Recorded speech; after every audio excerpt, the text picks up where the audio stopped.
Au nom du Père et du Fils et du Saint-Esprit. Amen.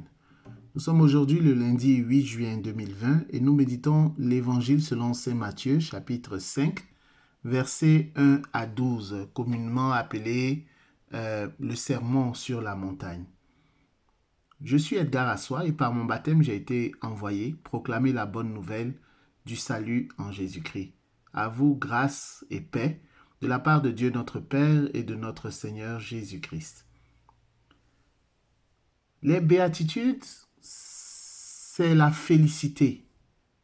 Quand on parle de béatitude, on parle de la plénitude du bonheur. Le bonheur à son stade suprême, le bonheur véritable, le paroxysme du bonheur.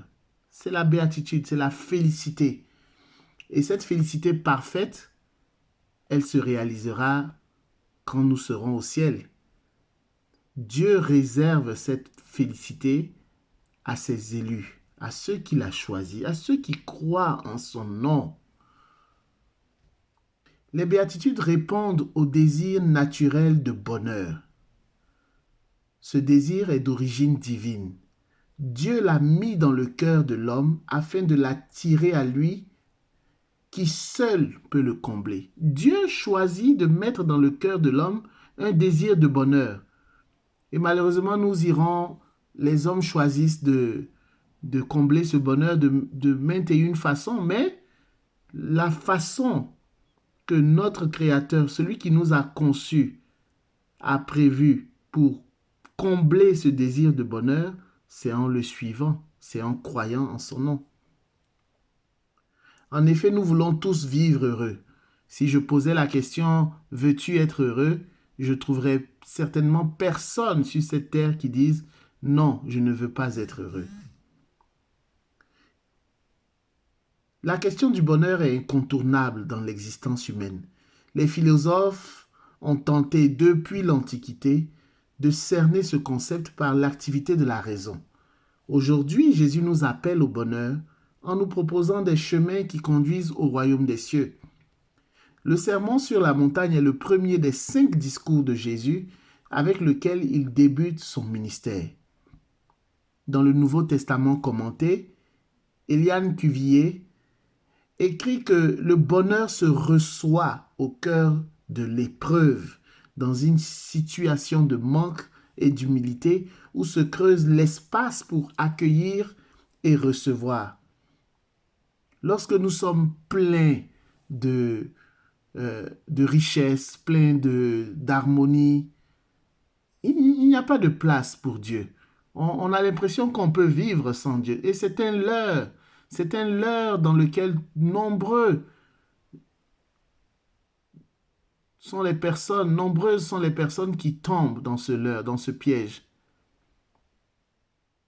À cause de la satisfaction matérielle, à cause de l'harmonie factice dont ils jouissent dans leur vie, ils n'ont pas l'impression d'avoir besoin de Dieu. Alors que un vieil adage nous dit, il y a au plus profond de notre âme comme un vide immense que Dieu seul peut combler. Et c'est ce qui faisait dire à Saint Augustin, vous nous avez fait pour vous, ô mon Dieu, et notre cœur est dans l'agitation jusqu'à ce qu'il se repose en vous. Seul Dieu peut te rassasier, mon bien-aimé, ma bien-aimée frère et sœur dans le Seigneur. Seul Dieu peut te rassasier, seul Dieu peut te combler. Que Dieu seul soit celui qui te comble de tendresse, d'amour, d'affection. Que seul Dieu soit celui qui te comble de tout ce que tu peux désirer sur cette terre. Jésus te propose donc 9 voies concrètes aujourd'hui dans l'Évangile.